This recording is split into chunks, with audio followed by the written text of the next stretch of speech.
इलेक्ट्रोपोइस, electrocyte, leucocyte और thrombocyte. तीन cell होती है। ये सेल्स कैसे बनती हैं, क्या क्या स्टेज होती है, कहां से बनती है, कौन सी क्या कहेंगे हम, इलेक्ट्रोपोइसिस। सबसे पहले इलेक्ट्रोपोइसिस क्या है? Electropoiesis is the process of the organ development and maturation of the electrocyte. Electropoiesis वो प्रोसेस है जिसमें इलेक्ट्रोसाइट के ऑर्गेन डेवलपमेंट और मैच्योरेशन होती है, इसे बनती है, डेवलप होती है और मैच्योर होती है। उस प्रोसेस को क्या कहते हैं? इलेक्ट्रोपोइसिस। सेकंड पॉइंट है कि हीमोपोइसिस एंड प्रोटोपोइसिस क्या है? Is the process of organ development and maturation of all the blood cell. यहां पे दिया गया है ओनली इलेक्ट्रोपोइसिस, बल्कि एक सेल बन रही है।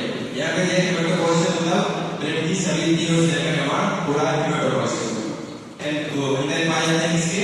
हीमोग्लोबिन। हीमोग्लोबिन क्या करता है? ब्लड सेल को रेड कलर प्रोवाइड करता है। The total life span of RBC and around 120 days.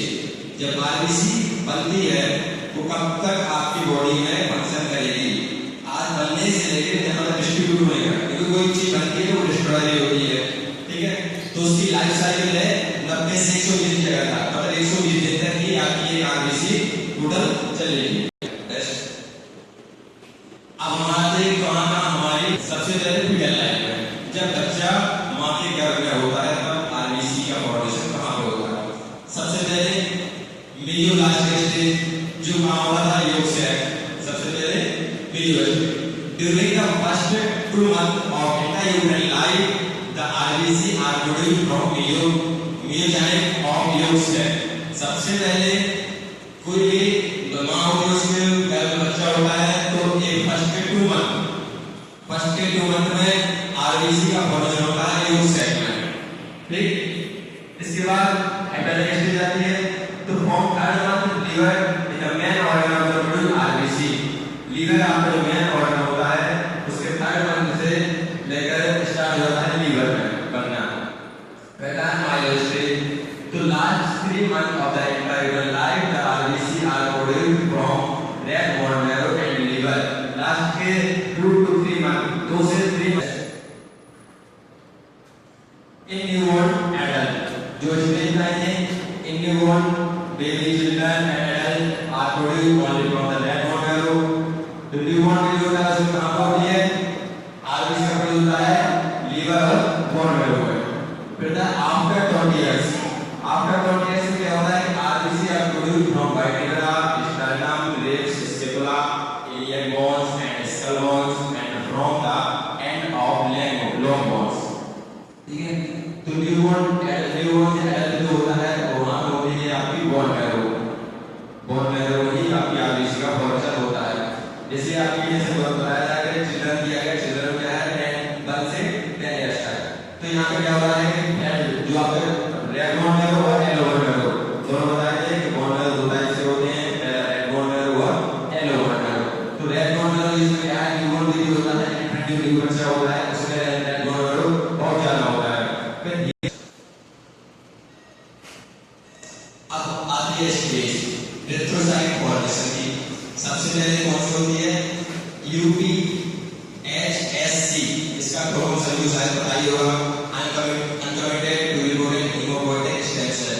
तो सबसे पहले क्या होती है? प्रेकर्सन सेल हो जाता है आपकी ब्लड सेल का। सबसे यंगेस्ट सबसे प्राइमरी सेल होती है आपकी ब्लड सेल की। तो वहां से हम बता रहे हैं यहाँ पे इलेक्ट्रोसाइट कौन है? इलेक्ट्रोसाइट की सीरीज चल रही है अभी, ठीक है? तो uncommitted pluripotent haemopoietic stem cell इसका फुल फॉर्म होता है। वहां से लेके आपको बताया था कि लिम्फोइड और माइलोइड दो सेल चलती है। लिम्फोइड से चलेगी तो वहां पे क्या है कि डब्ल्यूबीसी का निर्माण हो रहा है साथ में लिम्फोसाइट का। तो यदि माइलोइड से चल रही है तो माइलोइड सीरीज से बात करें फॉलोइंग यूनिट ई, इसे हम बोलते हैं एरिथ्रोब्लास्ट, ठीक है? उसके बाद नेक्स्ट डेवलप होगा तो प्रोएरिथ्रोब्लास्ट जैसी आएगी तो वहां समझ जाएंगे कि ये मदर सेल है आरबीसी की। जहां ब्लास्ट लगा होगा वो उसे समझेंगे उस सेल की मदर सेल मतलब प्राइमरी सेल है।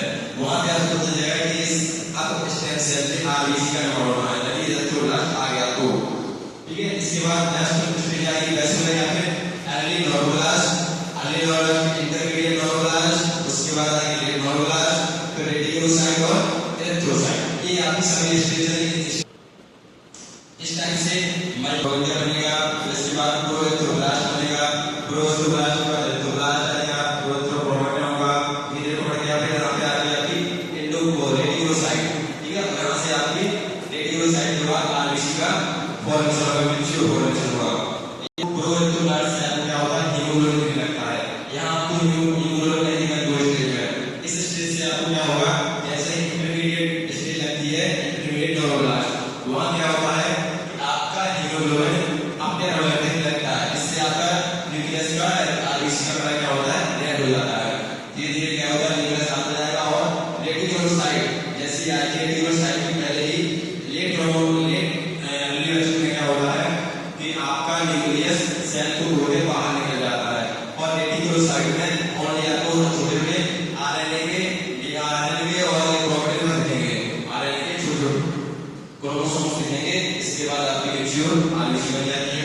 इसमें न्यूक्लियस नहीं पाया जाता है, जो कि ओवल सेल की और डिस्क सेल की बोलते हैं।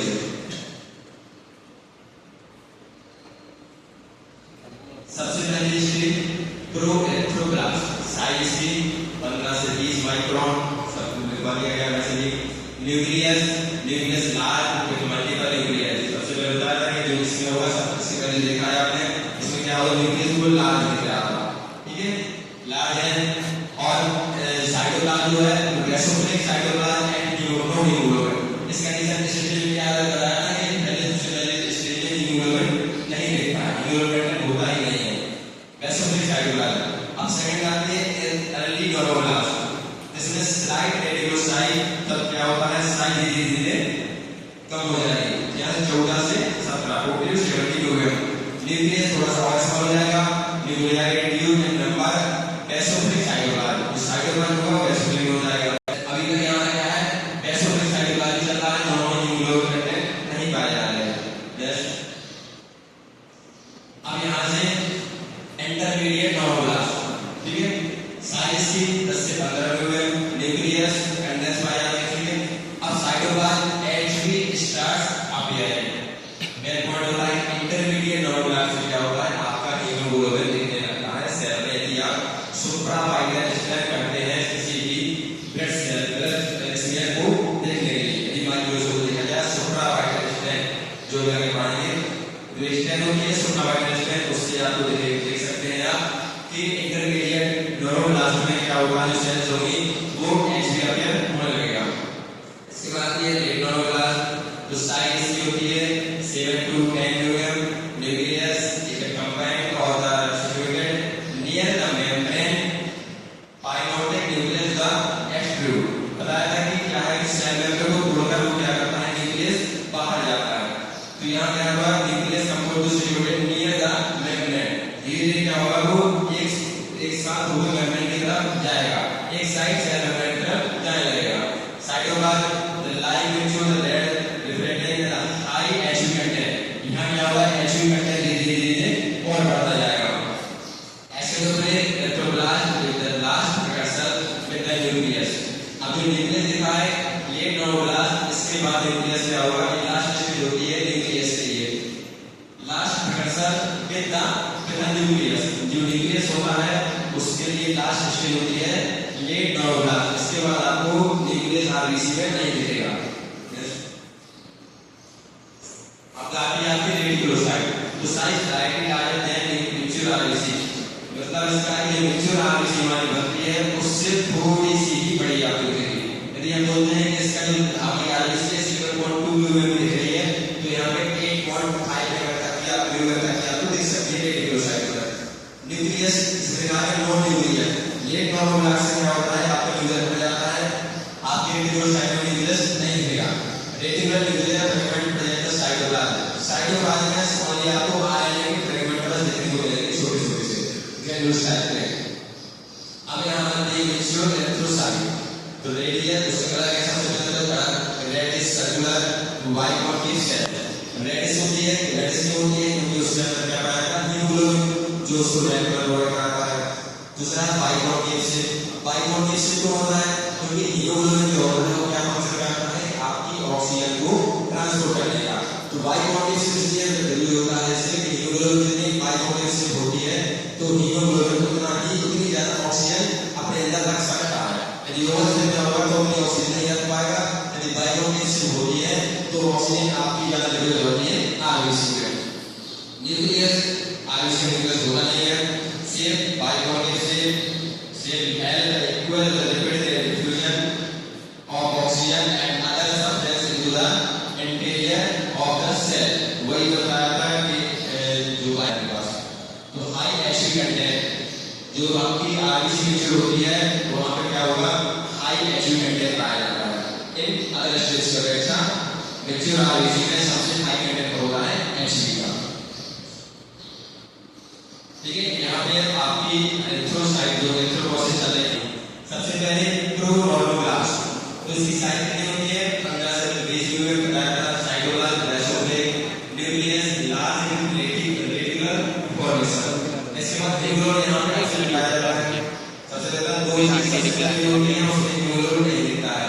दूसरी आती है एरिथ्रोब्लास्ट 12 से 16 यूनिट इसकी size. Cytoplasm basophilic large nuclei receptor nuclei होती तो है पर रिसेप्टर होती है कितनी कम है बहुत और रहती है। तो मैंने बताया कि इंटरमीडिएट नॉर्मोब्लास्ट जो होती है वहां से क्या होता है एचबी आपका आपके हो लगता है दिखने लगता है एचबी कंटेंट दिखने लगते हैं।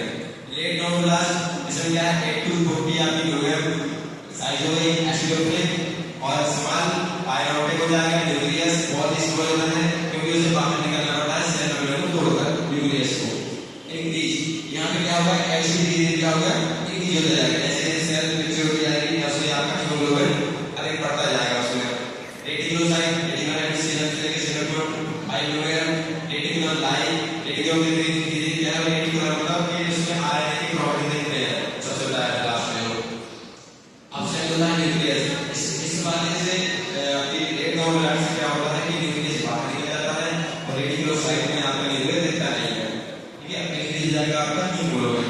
सबसे मैच्योर सेल आपकी होती है आरबीसी मैच्योर हो गई है यहाँ पे उसका साइज होगी 7.2 यूनिट एसिडोफिलिक होगी और ऑक्सीडेंट होगा न्यूक्लियस। इनकी जो जाएगा सबसे ज्यादा इंक्रीज जाएगा हीमोग्लोबिन।